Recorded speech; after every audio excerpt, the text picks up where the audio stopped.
I'm gonna bury the lead here a little bit.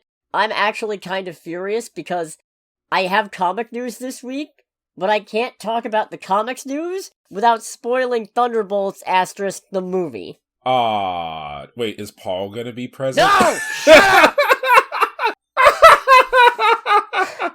Who the is Paul? That should just be the center line of if Paul ever gets an anthology comic. I don't... Not anything about Paul or anything like that, and I apologize for making you bleep something so early, but just have the title genuinely be Who the is Paul? Yeah, great. Anyways, welcome to Under the Bridge, everybody. Welcome to Under the Bridge. I'm Cody, aka the Scarlet Troll. And I am Greg, aka Greg. I forgot the pronouns. Pronouns he, him. Nouns he, him, pro. Yeah. Well, this is our podcast where we talk news of the pop culture variety. Sometimes comic news, sometimes gaming news, pretty much always movie news, and also pretty much always a movie review. So make sure to ring the like button, smash that bell, and share the video around if you're into that sort of thing, because it really helps us out, and we appreciate it, and I almost got that in one singular breath. Jesus Christ. Yeah, I need to exercise more. That's, I feel like that's doable. I've been getting back into it, and I found it is an excellent de-stressor. Yeah, I've also only got a couple months until convention where I'm going to be up and down stairs all the time, so I might as well start on that soon, but that's not important. That's part of the reason why I'm doing this, too. Yeah, that's smart. That's really smart. Mm-hmm. I shouldn't need an excuse, I should just be doing it, but time is a circle, and I don't know where I'm going with that, but I don't Time is a circle. Someone should give that memo to the TVA. Oh, man. Why do you think it's called an Ouroboros? Aurora Borealis. Aurora Borealis. No, we're not going into the steamed hams bit. We're not going into the dark realms today. Seymour, the house is on fire! No, Mother, it's just the Northern Lights. Oh my god, okay. No, Mother, it's just these two idiots making bad puns. I'm so mad I had a 3-minute short about how much I hate Dwayne Johnson Ready to Roll, and my stupid editing software won't export it. So I think I'm done with the cheap option, and now I'm just teaching myself how Adobe Premiere works. I mean, I reached that point with photo editing, and I eventually went, it's like, alright, I'm just gonna buy Lightroom. Yeah, 3 years into doing this podcast, and, I started, late 2022, doing Poorly Explained Comics, and I'm only just now figuring out actual video editing software. Yeah, it was a good run while it lasted. Cue ASPCA music. Just Ultra Instinct Shaggy. Fine, I guess I'll use 1% of my power. So, yeah, I got some comics news. And I can't believe I have to say this. If you haven't seen Thunderbolts *, I thought I was out, but they're pulling me back in. Skip ahead, because yeah, I actually can't talk about this. I mean, I guess I could, but I can't say what the news is. The movie's still fresh. Well, if I say what this is, you'll immediately draw the connection. So, I'm gonna give you a sec. Alright, you gone? Good, okay. So... But come back. Come back later. So I'm gonna give you another sec if you haven't left yet. Okay, so, you remember... Actually, this was the thing we were talking about that kickstarted the whole Paul thing originally. Oh boy. The tortured chain of events that led to you finding out who Paul is, but... That's one of those moments where... For the uninitiated, because I kind of hinted at it, I think, in a previous episode, I read up on who Paul was and how he fits into the current Spider-Man story, and I'm just like, I will never get any part of my life back that I spent looking up who Paul is. Nah, you never will. None of us will. But, you remember that Thunderbolts run we were talking about that Marvel's releasing later this year? That's Bucky, and Hulk, and Carnage, I don't like where this is going. And Namor and Clea. You remember that run? I think so. Where they're dealing with the Killuminati. And yes, they're actually called the Killuminati. Jesus Christ. Well, that Thunderbolts run is no longer happening. Really? Instead, it's a new Avengers run! Oh! This is ridiculous! I can feel the hate, and I don't even read the comics. Just the fact that they're already, not just with this, but with billboards and posters and trailers already spoiling what's supposed to be the big twist of the movie is just infuriating. It almost feels like they didn't have that much faith in the film at that point. I don't know, I feel like they did, because it was already doing well. I feel like this was just them doing a victory lap, but it's stupid as all get out, and just, I can't get over... I'm not gonna beat a dead horse here, at least not too heavily. Well, not without a weapon. Well, that's gauche. What do you think I am? I'm not a fucking monster. But it really does feel like they said, oh, you thought this was a bad Thunderbolts roster? Well, just wait, it's an even worse New Avengers roster, and I'm sure this will make sense and be explored in Doomsday, but that's not going to fix it in the context of this movie, which is all we have at this moment. No, Cody, you messed up. It's supposed to be Doomsday. You're right. What was I thinking? It's Doomsday. I'll be so glad when this is over. It's going to be very fucking hilarious when we go and see this movie, and it's unironically like the best movie Marvel's ever made. I don't think that's going to happen. I think objectively that can't happen, but it would be extremely funny if it was. I'm already planning my letter of resignation. Not just from the podcast, but from what Mr. Regular would call the obnoxious business of living. I'm gonna go get a Dodge Avenger. Yeah, no, don't do that to yourself. But no. I mean, this is a fun little bit of synergy branding, I guess, except for the fact that you're announcing this 1 week after the movie came out when a bunch of people still haven't had the chance to see it.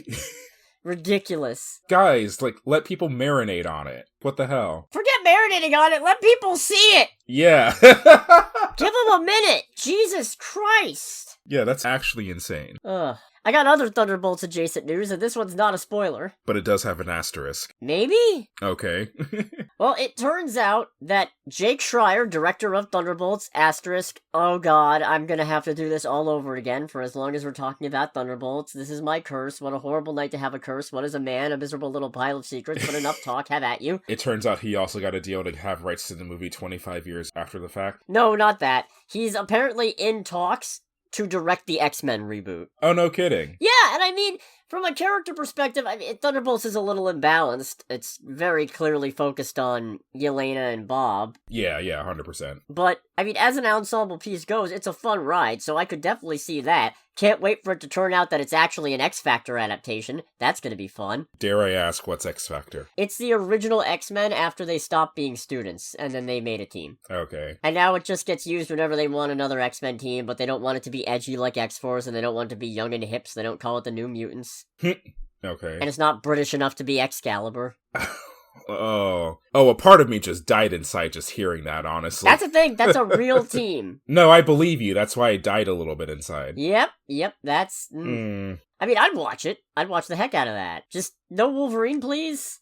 Not yet. What, you mean like an Excalibur movie or an X-Factor movie? I'm talking about X-Men. Oh, okay. I mean, I'd watch an Excalibur. Who? Do you think it'd be Disney's way to bring John Boyega back into their nonsense? Who would he be?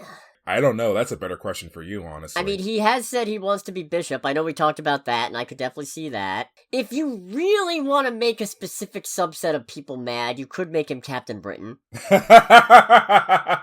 But then again... That would be cool. I feel like most of the people who would get mad at race bending don't care enough about Captain Britain. But then again, they all pretended to be really upset about Captain Marvel, so... Right. I shouldn't say pretended, they were genuinely upset about it, but, you know, they were all pretending to care about Marvel, which... Right. I used to be one of those, and then I realized, wait a minute, the most important thing Marvel ever did was fucking die, so who really cares? Jesus. Not even with a supervillain fight. Space cancer. Yeah, I remember you telling me that there's cancer in space. I'm just like, that sounds stupid. I feel like there's an easy Guardians of the Galaxy joke to be made in that aspect, too. Did I tell you Wakanda had the cure? Wakanda had the cure for space cancer. I shouldn't say that. I don't know if they had the cure for space cancer specifically. I know they have the regular cancer cure kicking around there somewhere. Okay, that is a lot more believable, honestly. Yeah. Still kind of fucked up, though. It's stupid, but that is a lot more believable. Just imagining Black Panther rummaging around in his garage. It's just, let's see, Doomsday Device, compromising picture of Reed and Sue, cure for cancer. We don't need that. He's like, compromising picture of Reed and Sue, and you've just got Doom and Namor peering over the hedge. Tell me more. Oh, that's terrible. Almost as terrible as my accent. Jesus. In hindsight, that was a really bad idea, but I'm sticking with it. I've gone too far with this bit to erase it, you know? Right. Yeah. No, so this isn't official, but, I mean, I'm pretty sure Destin Daniel Cretton being in talks to direct Spider-Man Brand New Day was brought up before he officially secured it, so... I mean, it's being said by the trade. I don't feel like I'm peddling a bunch of random nonsense, you know? At least this is certified nonsense. Right. So, yeah. No, I mean, I look forward to that. I'm very excited for the X-Men movie, you know, if it ever fucking comes out. But I guess we gotta finish milking that last bit of Fox milk money out of it. Mm-hmm. Just that one last hurrah for all the X-Men we pretend that we gave a fuck about, like Alan Cummings' Nightwing. Yeah, it's like, we care. I just said we Nightwing! Really care. It's Nightcrawler! What the fuck is wrong with me? Wow, I can't believe I didn't catch that. I know, right? Of all the dumb things I've said in regards to comic characters, Kang being a shapeshifter. Oh, Jesus. Man, I can't believe I missed that golden opportunity. I'm disappointed in myself. Yeah, you finally had the opportunity to get me back for that, and you didn't take it. That's the difference between you and I. You take the high ground. Well, yeah, I'm taller than you. It's over, Anakin. I've got the high ground.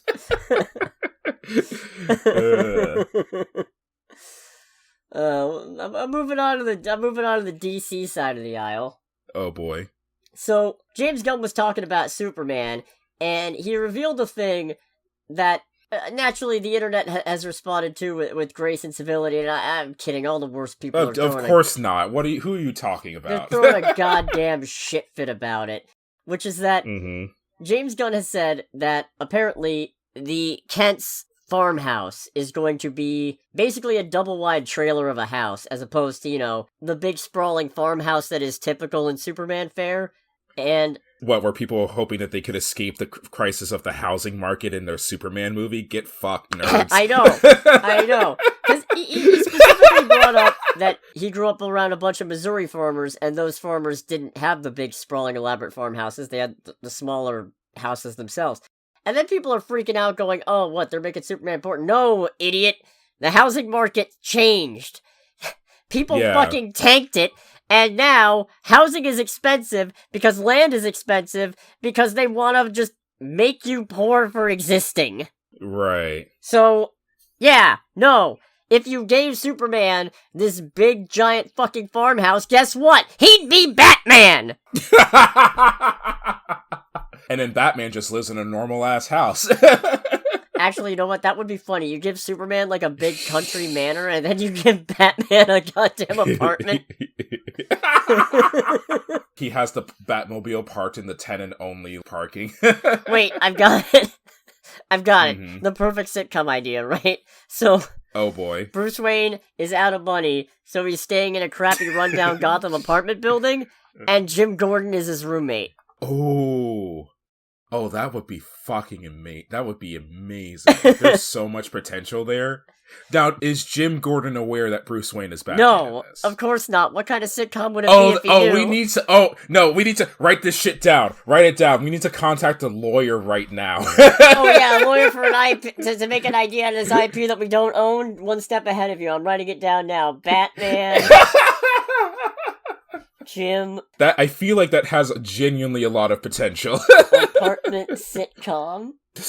I'm writing this in my Clown in a Cornfield notes, so have you know. Nice. So, 3 months from now, I'm gonna look back at that and go, why, when I was watching Clown in a Cornfield, did I have a thought about a Batman Jim Gordon apartment sitcom? Oh, that's terrible. So, yeah, no, obviously, things change. You can't be like, I want a more modern Superman. I want a Superman who's, you know, gritty and rough and hip with the youth, and then say, but I don't want him to be poor. Things changed. Honey, it's time we have a talk about the birds and the It's not even about poor, it's just about having a lifestyle that will reflect what is feasible considering the standing of his family at this point in time. Yeah. Is that gonna date it a little bit? Yeah, just like him having a big ol' house dates the 78 movie. They're all time capsules in their own way. There's no way to make a movie completely timeless. Yeah, no. Aesthetics change. Get over it. Jesus. For real. And you better, if you're not on board with James Gunn's vision yet, I got bad news for you. He's working on another film. Oh boy, what do we got? We don't know what it is. Booster Gold? We do not know what it is. No, Booster Gold was a show, and that's on the back burner. Unfortunate. Along with Swamp Thing and the Authority, which is really, So he has no respect for the Authority. Nope, not even a bit. But apparently, Gunn is pre-writing and tooling around with a new, previously unannounced film. Nobody's got any idea what it is. But I think we can math this out. So if we look at the trajectory of James Gunn's... Oh, this is gonna be the thing where we have, like, the board with all, like, the rubber bands and shit. Yes. So if we look closely, right? Mm-hmm. James Gunn's first superhero movie, I think, was Guardians of the Galaxy 2014, which features Michael Rooker, a frequent collaborator of his, as Yondu, who has an arrow. And then you move on to Guardians of the Galaxy Volume 2, which also has Michael Rooker as Yondu, and then he fucking died. And then you have the Suicide Squad, where Michael Rooker plays Savant, who's supposed to be, I think he's some kind of weapons expert. Let me double check that, actually. I don't really know what Savant's deal is. It doesn't matter because he fucking died very early in. Spoilers for Suicide Squad 2021, you know. Let's see. Expert at martial arts, computer operation and multilingualism, non-linear memory due to a neurochemical imbalance. Okay, he might not be a weapons expert. Yeah, can I just say, I remember seeing the movie, and it took me way too long to realize that was Michael Rooker, in the same way that in watching that movie that they had Pete Davidson play Blackguard. I'm just Pete! Anyway, my dating life is not discreet. Not discreet. God, I love that song. If I could get back to my conspiracy theory board. Oh boy. Despite the fact that I'm pretty sure it's been disproven that Savant is a weapons expert, I'm gonna continue as if he was, because it just fits my theory better. Right. And then he did Superman, clearly jumping to DC. So, where I'm going with this is, Michael Rooker with an arrow, it's Green Arrow, and then he's gonna die, like in Crisis on Infinite Earth.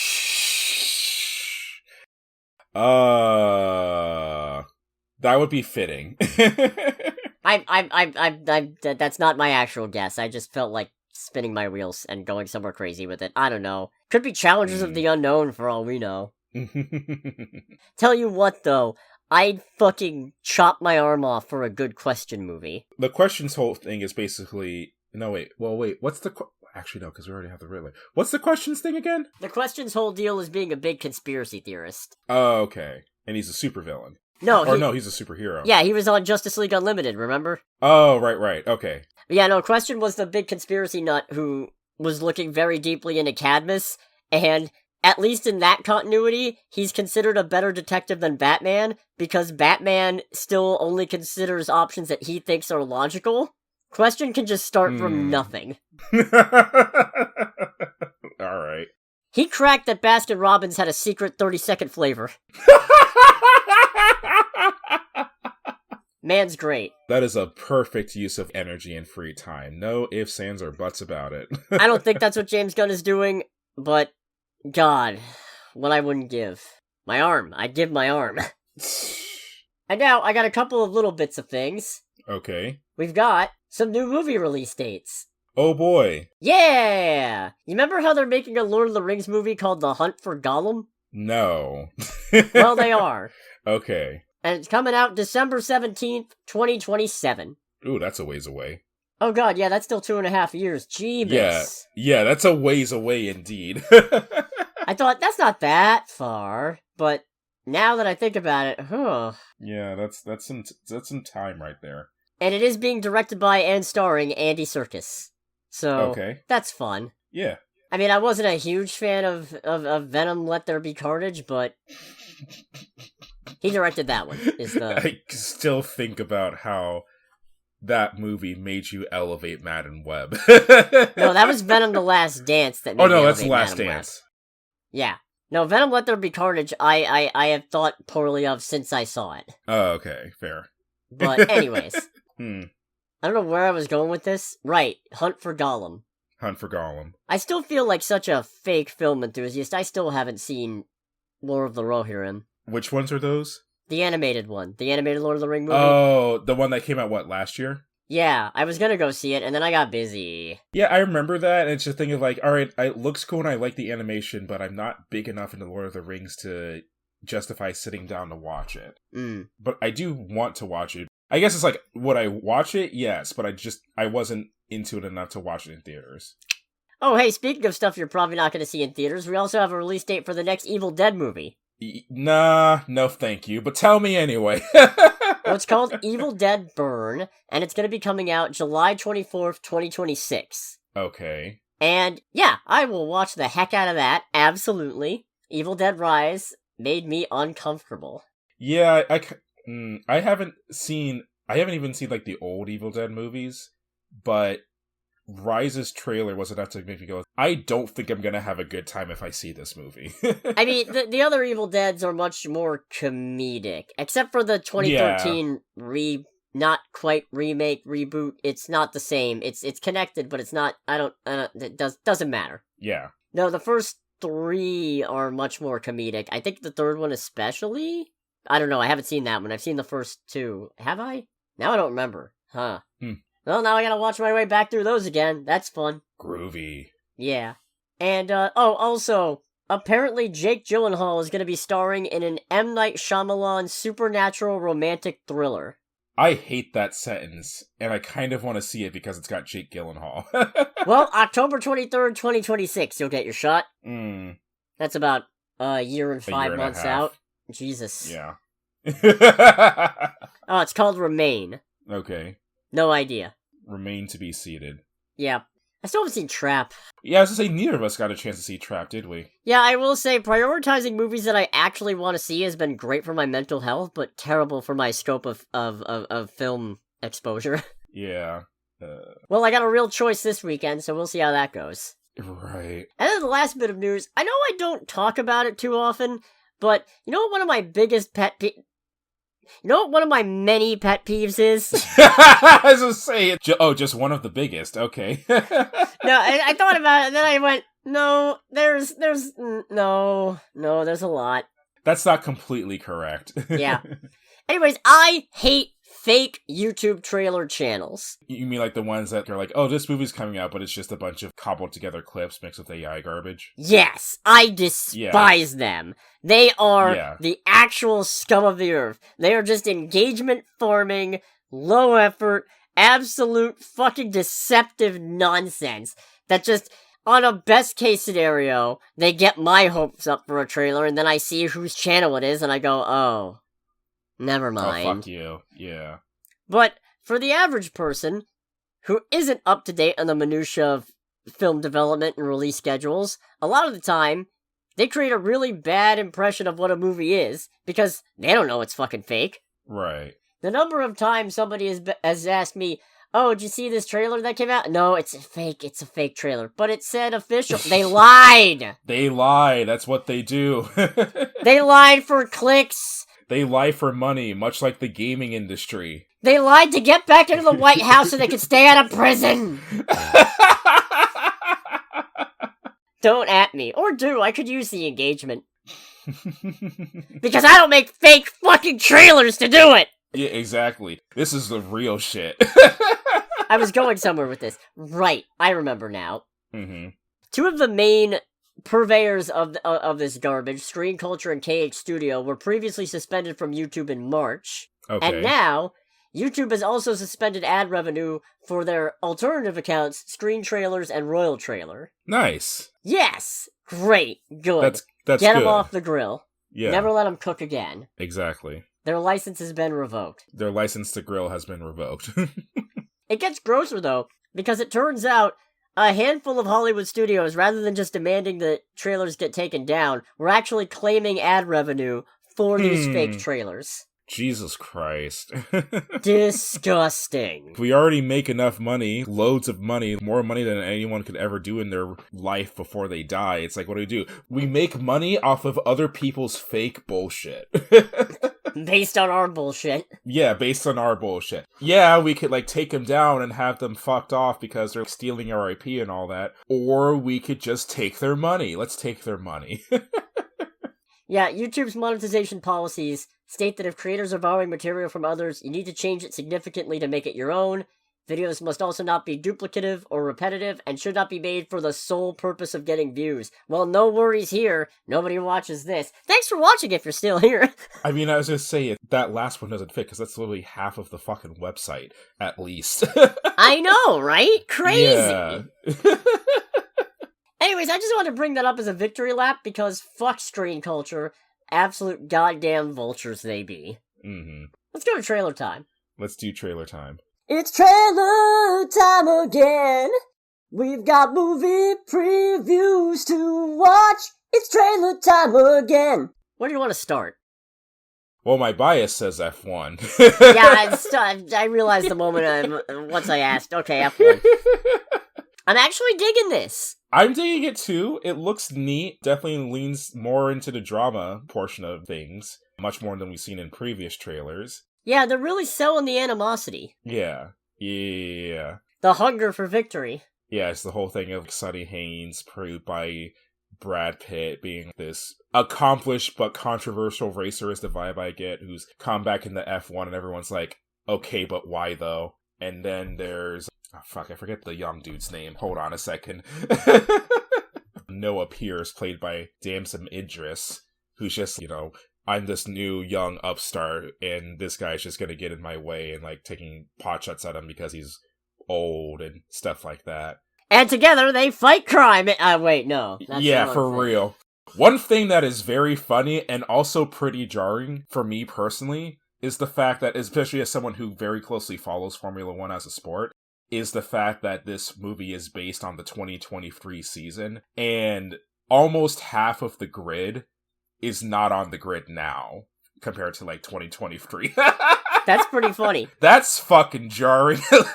Actually, what's especially funny is that one of the producers of this movie who races, Lewis Hamilton, a big part of this movie getting made was him using his time racing for Mercedes-Benz to kind of get more access for the film and get more resources in. And that's especially funny because he left Mercedes after being with them for over a decade and races for Ferrari now. So that's kind of hilarious, to be completely real.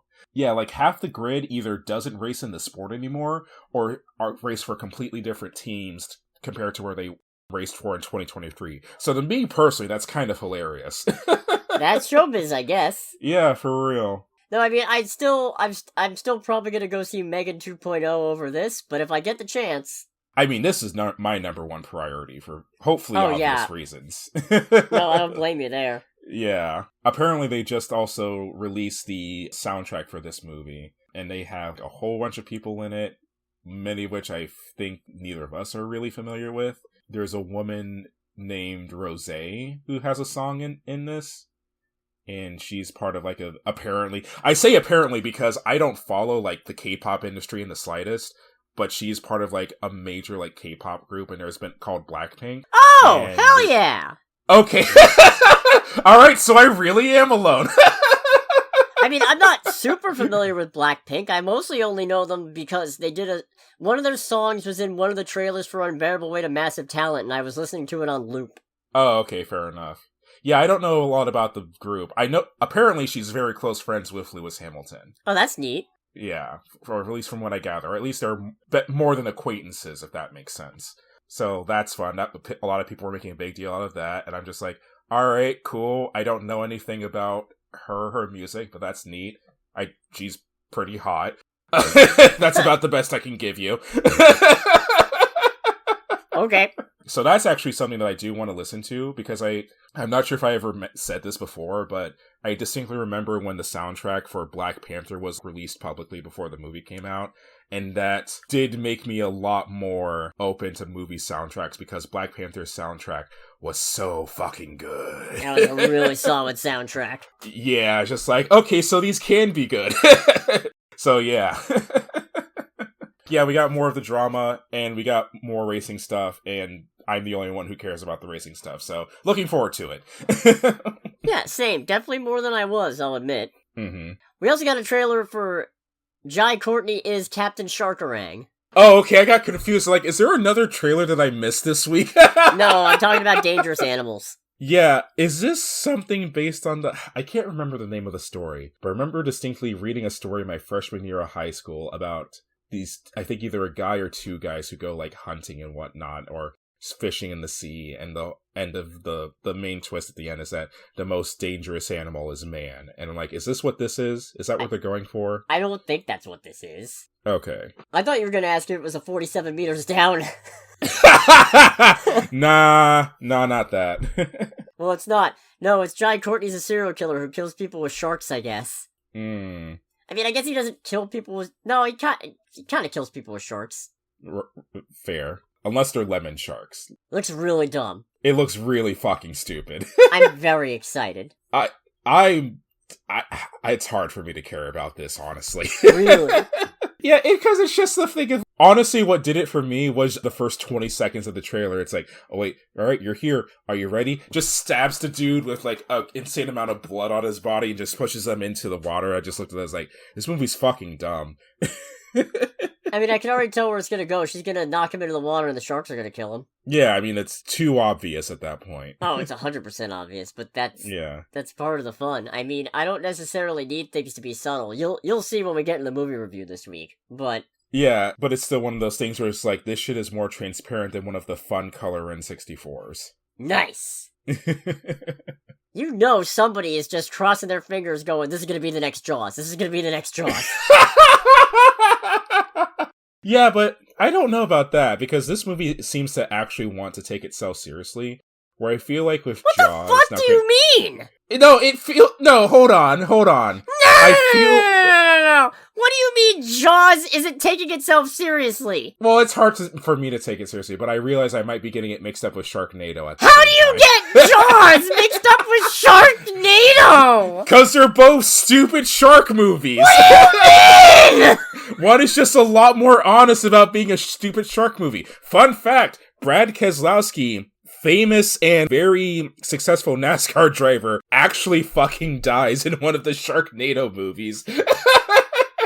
And I think it's a thing of, like, not die in real life, but I'm pretty sure he was on board with it. There's a scene in one of those films where he's like, what the hell is that? And a shark literally lands on him and kills him. Okay, first of all, I liked how you said it like the Dante Devil May Cry meme, but also, what do you mean Jaws and Sharknado? These two things ain't fucking comparable! The only thing they have in common is there's a goddamn shark! Well, the only thing that's comparable is that they're both dumb shark movies. I can't even with you. I can't fucking even with you. What do you fucking mean Jaws is a dumb shark movie? What are you fucking talking about? That's bizarre. I can't... It's also been a long time since I've watched Jaws, admittedly. Well, we're fixing fucking that! I cannot have this. No, I cannot have... I cannot have honest to God attempts to put Jaws and Sharknado on the same level in this house. Yeah. I don't know. I think part of it is also because I'm very aware of how Jaws kind of really... Now, granted, let's not make two bones about it. Sharks, in a very general sense, are dangerous animals that should be treated with respect. But it did kind of jumpstart the whole thing of, no, sharks should be killed because they kill people. No, dude, they're actually kind of important to the ecosystem, and people are losing their minds. Okay, how people respond to art is not 100% the responsibility of the art itself. That's fair. But that's a discussion I don't feel like getting into. What do you fucking mean? Corporate needs you to find the difference between these pictures. They're the same picture, according to you. And just like that, we have our shirt for this week. Hopefully. Yeah, no, I don't know where I'm gonna cut it, but that's it. That's the thing. Oh, Jesus Christ. Oh, I just learned it was put in the Library of Congress, so that's pretty neat. Yeah, because it's a good fucking movie! You mean Jaws, right? Yes, Jaws. Oh Okay. My god, could you imagine the scenes of Sharknado? Whoever's in charge of the Library of Congress just goes, this is important to American culture. Well, I mean with the current administration. Anyways. Oh, God. So, we also got a trailer for Conjuring Last Rites. Based on the true story Shut the of these fuck people. up! I saw that as just like, bitch, please. Get out of here with that shit!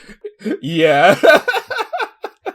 Just really want to emphasize the truth. It's like, okay, so they know that people think that these two are full of shit. Don't get me wrong, the movies in a vacuum are entertaining, but these two individuals are kind of full of shit.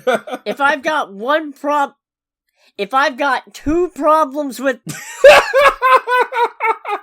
If I've got 3 problems with the Conjuring movies... 2 of them are the Lorraines, or the Warrens, rather. One of them is the insistence on this is based on true events. Fuck off with that. There were a couple of goddamn scam artists. Yeah. Second is the Nun 2. Like, the entirety of the Nun 2. The entirety of the Nun 2. I don't remember where I was going with the third one, but it was something to do with... Right, it's the total waste of an actual human antagonist in the third movie. Mm-hmm. God, I remember back when these were can't miss out of... Oh, wait a minute, no. Actually, you know what? I'm gonna combine those last 2 into one thing, and I'm gonna say the actual third thing is saying the Curse of La Llorona doesn't count. It fucking counts. Right. Stupid idiots. Mm-hmm. No, I mean, yeah, alright, this looks spooky. Yeah, again, the thing about these movies is that in a vacuum, independent of whatever shit the Warrens say, or the Warren, because I think Ed Warren died a while ago. In a vacuum, these movies are, for the ones I've seen, are pretty entertaining, kind of like horror movie junk food, and this doesn't seem to sway from that formula too much. I'd say the first one for sure was really, really good. I'd call it much better than horror movie junk food, but they've gotten progressively more junk foodier as it's gone on. Right. I don't have anything else to add to this one. Oh, I'm just looking here that Lorraine Warren had it written into her contract for the Conjuring film series that she and Ed could not be portrayed engaging in extramarital affairs or engaging in crimes like sex with a minor. Huh! Wonder why that would need to be contractually obligated. Do I play the jingle? I think I play the jingle! Don't be a creep. There we go. As I say, I didn't really read up too much on it, and because I only heard it as a blurb on the radio, but Diddy's back in court, so... Oh, yeah, isn't the defense going... I mean, he's not a sex trafficker, he had violent outbursts, but he's not a sex trafficker, which is kind of the new... which is like... I don't know about 1,000 gallons of baby oil. He had a lot! That's a lot! but it wasn't 1,000!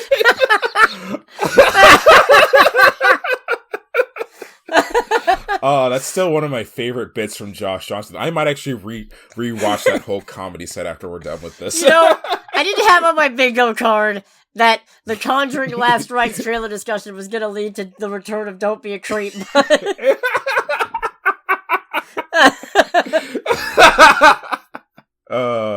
I'll be glad when these are over. Let's move on to Peacemaker. Yes, let's talk about the maker of peace. I should have rewatched this trailer. I forgot to rewatch it. But I did watch it the first time. I'm excited. I don't know what else to tell you, man. I did get a good laugh out of... Now, I say this with the context of I haven't watched all of Peacemaker Season 1. I've seen bits and pieces here and there, but I've never sat down and watched the entirety of the season from start to finish.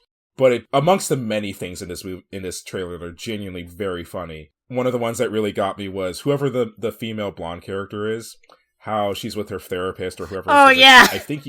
Hardcore. Yeah, I think you suffer from an extreme case of toxic masculinity, and she's just... What? No, you're doing it a little bit of a disservice, because the framing is, it starts off with a therapist talking, and you don't see who his patient is, so you naturally assume it's going to be Peacemaker. It's going to be Peacemaker, and then it cuts to he's talking to Harcourt, and she just goes, what? And it just, starts punching the shit out of her car. It's so good. That was a very good, setup and payoff. I like that apparently Max Lord's Justice League not quite team is doing interviews in some rundown old building. Mm-hmm. Assuming that's them, they could be imposters. Right. But then again, if they're... there's 2 Peacemakers in this trailer, and some people are wondering, oh, is this going to be, hopping universes or something, and is this going to be what explains the difference in continuity? But it could also just as equally be setting up Clayface. Oh, how do you figure? Well, we know Clayface exists in the new DCU because... Oh, right, I can't tell you that. And also because the movie's happening. Right. So they could very easily just have that second Peacemaker be Clayface. However, Clayface usually can impersonate multiple people at once, I think, so he can't be the Justice... I guess they're called the Justice Gang, allegedly? Right. I don't know how I feel about that. I don't like that. Which is weird because the Injustice Gang is fine, but the Justice Gang feels... I don't know, feels contradictory, you know? Right. Yeah. Street Justice Gang. The street justice. Hey, look, man, I am all for street justice in movies. Just punching the shit out of someone for acting a fool. It's fucking Batman, Wildcat, Green Arrow. Yeah, no, I'm excited. I can't wait for Peacemaker. Right. We're gonna finish that show. I'm gonna have you finish that show. God, there's so many things to catch up on. Yeah, it's not helped by the fact that I just got Black Lagoon today. Oh, right, good. Nice. Yeah. Let me know when you're watching that, because I haven't seen all of it. I've only seen bits and pieces. I mean, I have it physically, so just all say right. one and I'll bring it at some point. Woo! Yeah, that and Samurai Champloo. Nice. Let's go to box office. Let's do the box office. I did see the highest grossing movie domestically last weekend, because it's Thunderbolts, asterisk, yeah, we're still making money. Asterisk, we're making a comic to spoil the shit out of our movie. Jesus Christ. So, I really should have, if I really wanted to be funny, I would have said the fake new title and bleeped that out, but... Right. Anyways, it made $32.39 million domestically this weekend. It's sitting at $127.7 million domestically in total, and $271.3 million worldwide, against a $180 million budget. If you go with the roughly 2.5 times budget it would need to get to $450 million to turn a profit, we'll see how that goes. I say that's a big drop compared to opening weekend. It's really not. It's like 50%, I think. 50-something. Oh, okay. Well, didn't it make like 170-something in its first weekend? No, that was worldwide. Oh, okay. No, domestically it made, I want to say, like 70-something. Oh, okay. Yeah, it wasn't that bad. Gotcha. Now, the movie I did see, Clown in a Cornfield, that took 5th place. It is sitting at... It's just a stupid-ass title. Look, I'll get into it, but... Okay. It's sitting at $3.6 million domestically this weekend and in total. No worldwide release info, but its budget is only $1 million. Alright, we have a new Blood and Honey situation. Yeah, apparently this is based on a novel, and that novel has sequels, so... Oh, no. Look, I'm a simple man, alright? That's actually not true. I'm hideously overcomplicated. Like most people, I contain multitudes. But...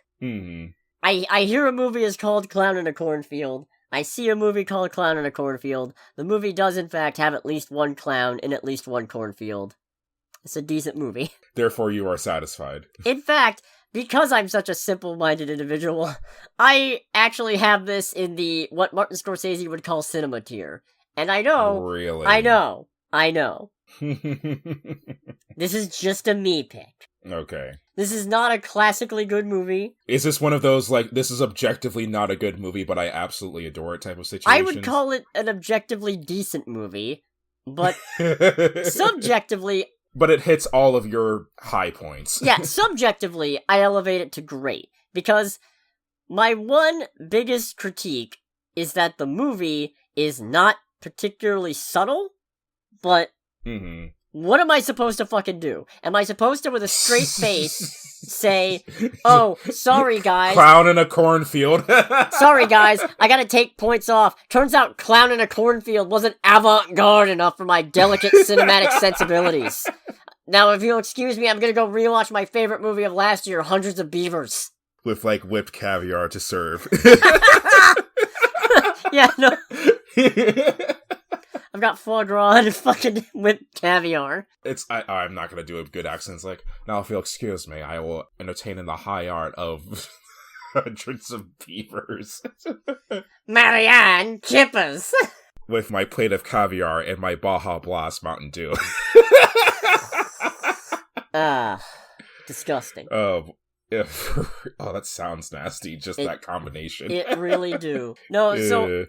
I like this movie a lot. It feels very throwbackish, but modern at the same time. It opens with something that feels like it's set in the 90s, and honestly kind of feels like it was shot at that point. I don't know. So what you're saying is that this movie is a 2005 Ford Mustang. Maybe. I don't know. And then it rapidly cuts to 2025-ish, and that's the point where it really starts to pick up. And yeah, I actually kind of don't want to spoil it, but I'm gonna try my damnedest to tiptoe around it while I'm talking about it in the non-spoiler section. So, alrighty.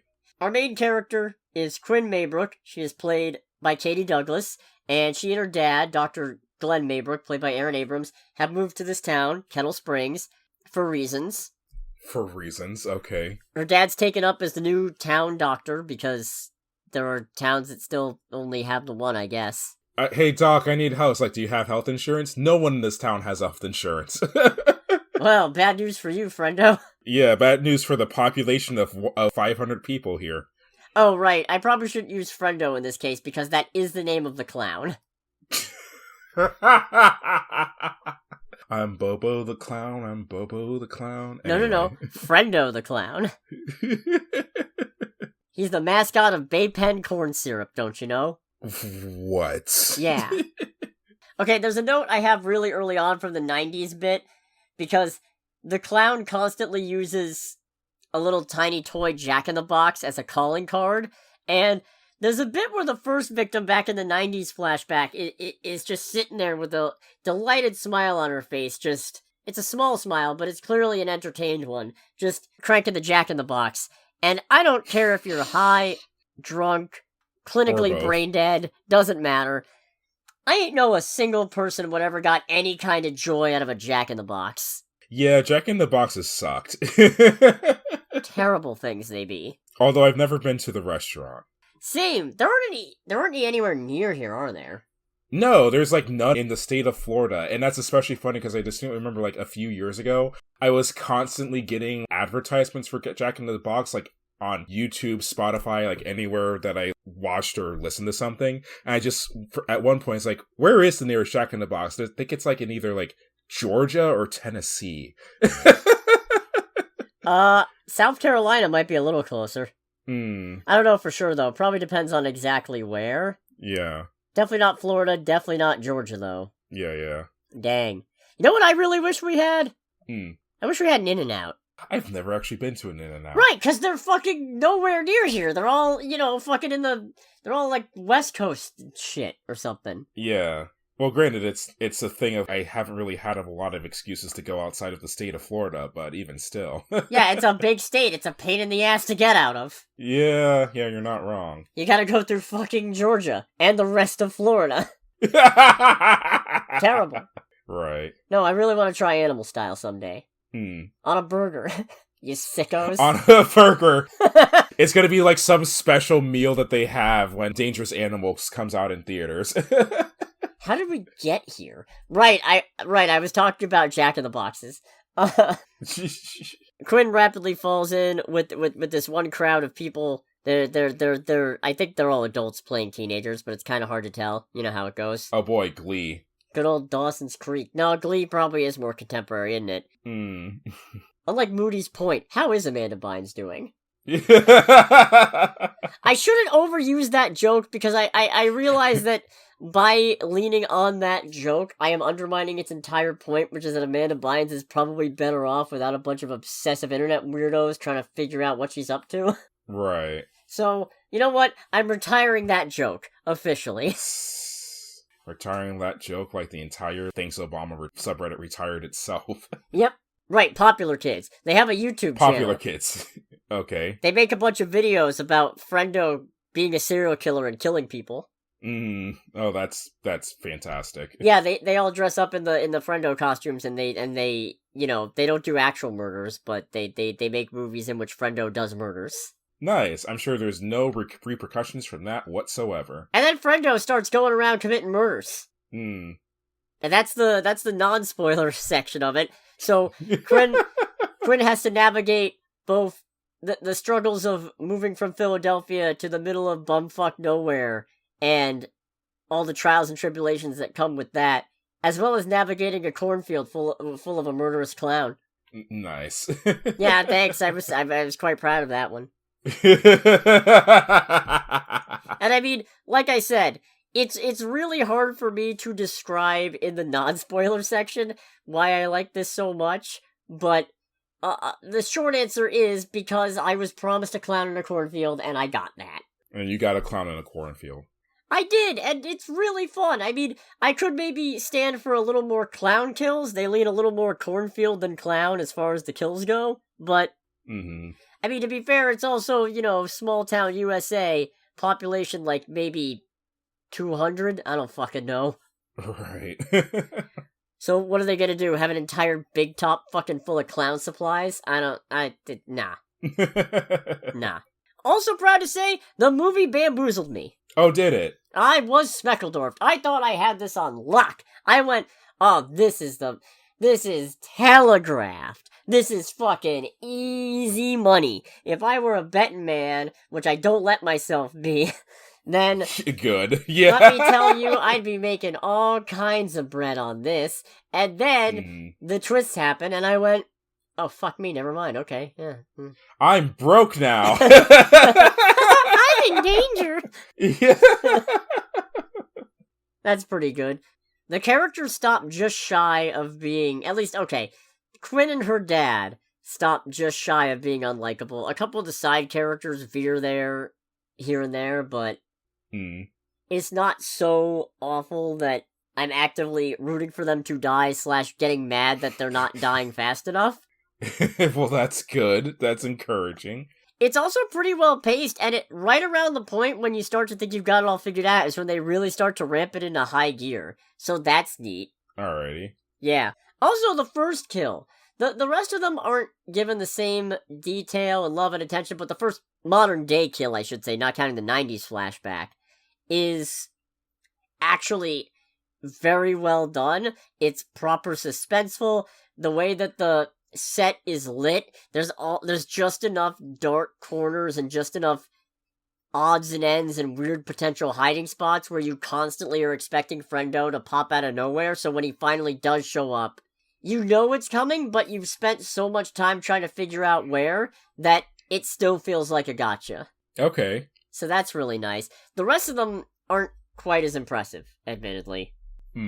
But part of that's because this only starts being a sort of subtle slasher, you know, the kind where it's like, oh, I don't know where the killer is and he's gonna pop out, and then eventually it like I said, it stops being subtle. You're right. At a certain point, it's just like, alright, we're just gonna go full balls to the wall now. Yeah. Also, effects, pretty good. Okay. Pretty dang good.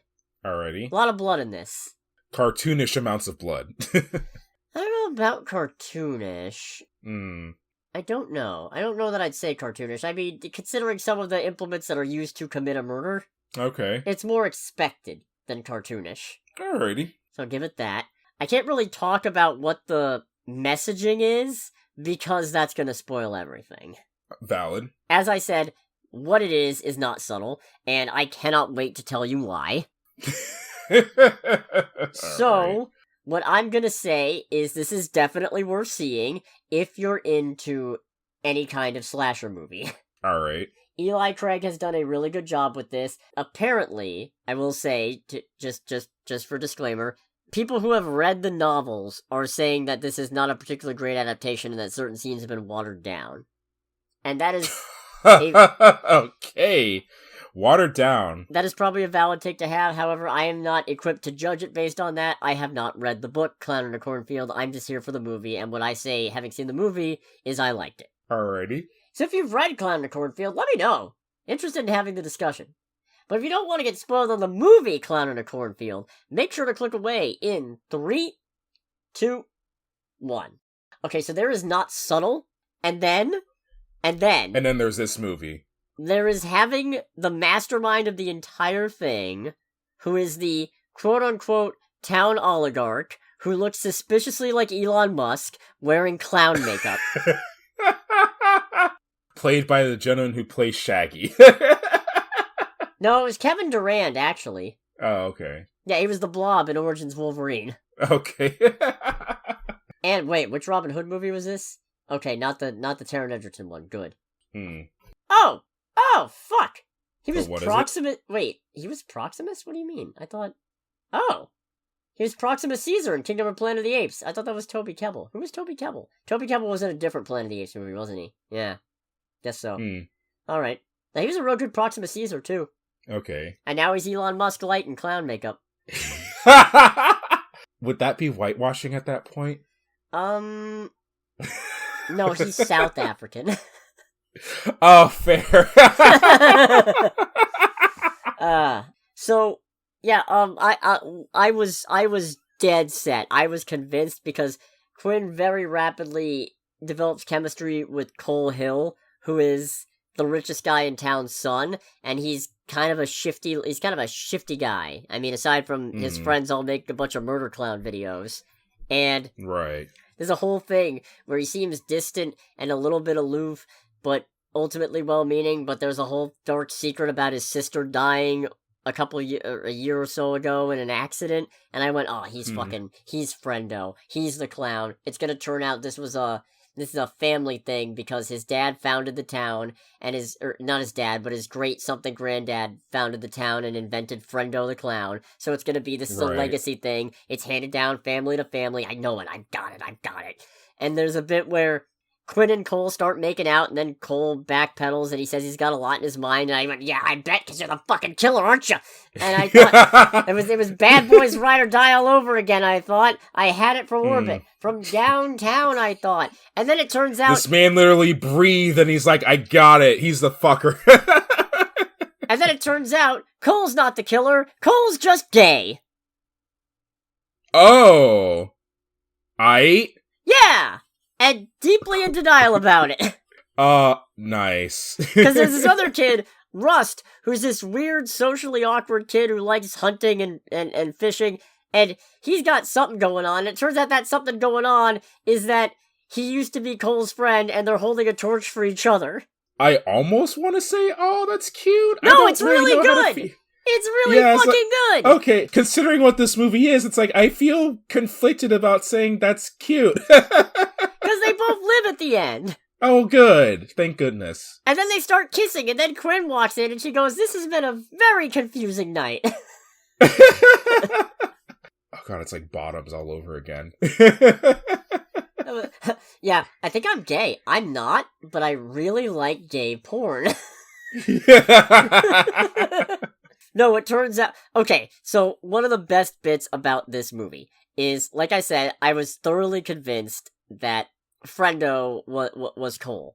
And at this point in the movie, only a couple of kills have happened, and they're both people in the friend group, so I assume it's Cole going around killing his friends as an initiation or something, and, I don't know, taking his place in the Friendo legacy. And then there's this big party at a barn, and Friendo shows up, drops a couple of people, and then Rust shoots him.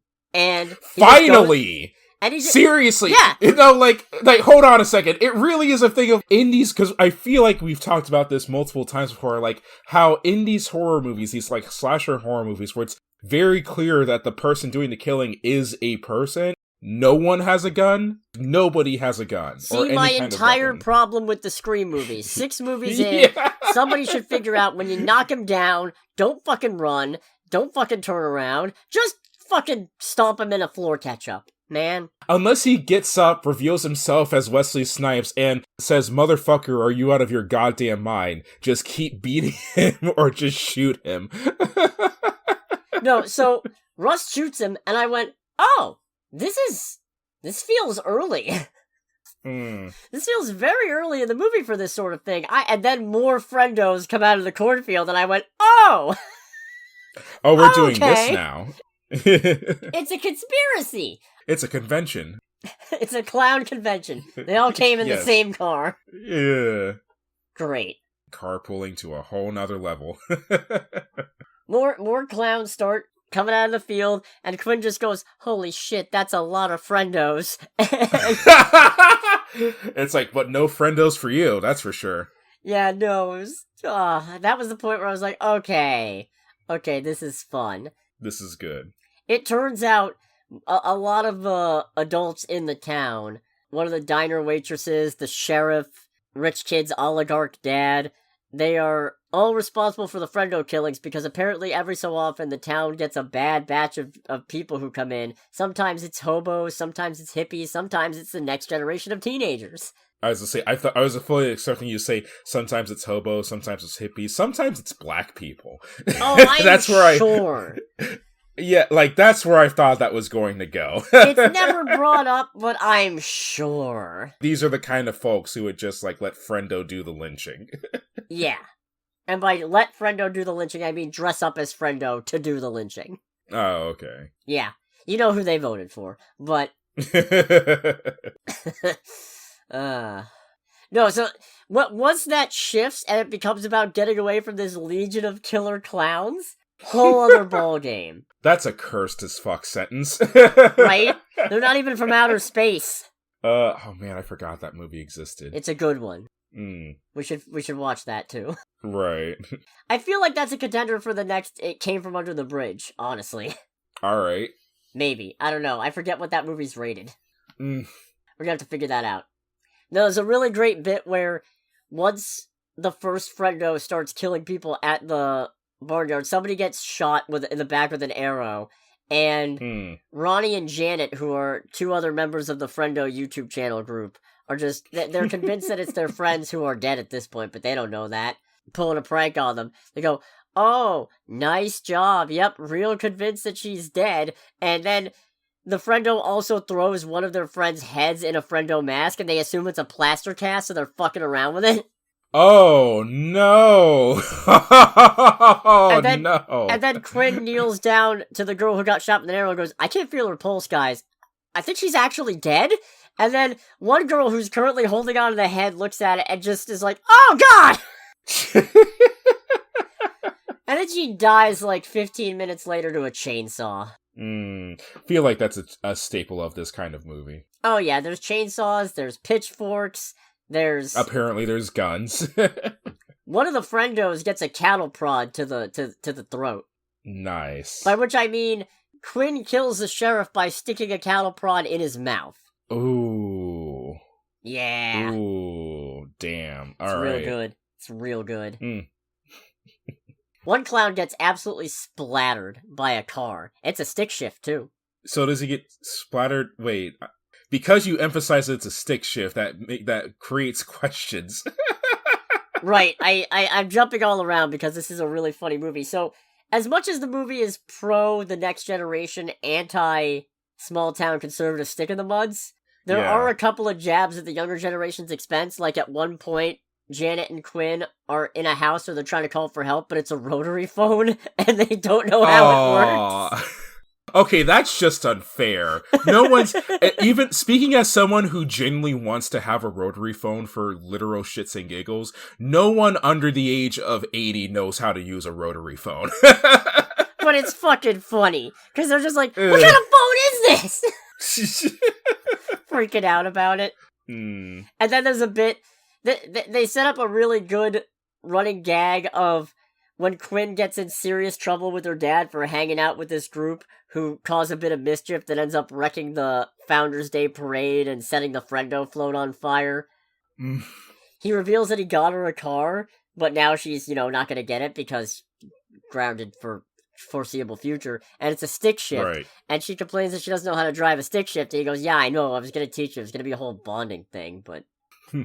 And then you fucked up. Second part of the joke, she at this house after Janet gets killed with a pitchfork. Actually, what killed her probably wasn't the pitchfork. What killed her was probably Quinn removing the pitchfork to stab the clown with it. Yeah, that'll do it. Honestly, I mean, amongst many other things. It was really funny because she's trying to pull it out, and Janet's basically going, "No, just let me die at this point." And then they see that the clown is still up and running, so Quinn just goes, "I'm sorry, Janet," and she just yoinks the pitchfork out, stabs the clown with it, and in her last breath you can hear Janet just go, "I hate you." Aww. I mean, valid. Yeah. They weren't particularly close. So she stumbles out, she grabs the keys for a vehicle, gets in, oh, wouldn't you know, it's a stick shift. Nice. And she can't figure it out, and she gets captured. And then at the end of the movie, after most of the clowns have been dealt with, they're staggering out, they find a vehicle that they can get out in, but, it's a stick shift. And her dad's coaching her through it because he's been stabbed. And then one of the last friendos is there holding a chainsaw, and he goes, "Okay, put it in fifth and punch it!" Nice. And she does, and I guess what ends up happening is they probably end up knocking the chainsaw into the clown. So the clown just gets fucking splattered all over the windshield. Nice. It's a good stick shift triple gag. Rick Sanchez was right, comedy does come in threes. This is another really good bit, not to give it all away, but I feel like I'm already getting to a point where I should probably just stop and say, yeah, just go fucking watch it, because I already did. Yeah. But so yeah, just go fucking watch it. fucking watch it. But I think I'm going to call this the last thing that I really got. Actually, I got two things. One of which is, thank God, this doesn't have it maybe feels a little sequel baby, but not in the happy ending override fuck you way, in the, that might be a sign. But also it still ends on a high note, so that's good. Good.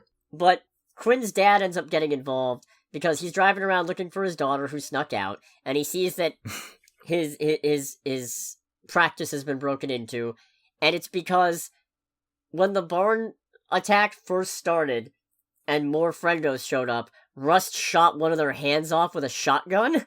Nice. And one of his buddies brought him to the office to try and figure out how to help him.